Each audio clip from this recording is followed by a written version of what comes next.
धाराशिव जिल्ह्यातील शेतकऱ्यांवर कर्ज वसुली होणार नाही, तसेच त्यांची खाती देखील होल्ड केली जाणार नाहीत।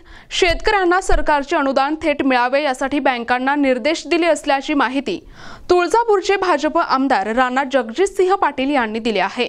कुठलाही बँक मॅनेजर शेतकऱ्यांसाठी अडचण निर्माण करताना आढळला तर त्याच्यावर सक्त कारवाई केली जाईल असा स्पष्ट इशारा आमदार राणा जगजितसिंह पाटील यांनी दिला आहे। त्यामुळे धाराशिव जिल्ह्यातील शेतकऱ्यांना मोठा दिलासा मिळाला आहे। धाराशिव जिल्ह्यामध्ये काही शेतकरी बांधवांना नोटीस आल्या होत्या बँकाकडून कर्ज वसुलीच्या बाबतीमध्ये।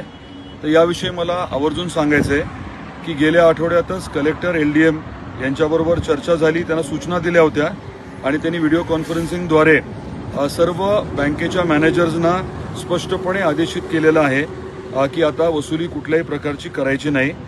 उलट जे अकाउंट होल्ड केलेले आहेत ते अनहोल्ड करून सर्वांना अनुदान जे आहे आता येणारं ते मिळावं या अनुषंगाने सक्त सूचना दिलेल्या आहेत।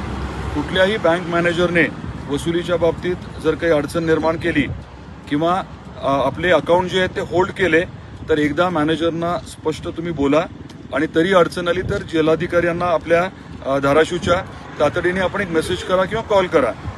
अशा मॅनेजरवरती सक्त कारवाई केली जाणार आहे, हे आपल्या माहितीसाठी।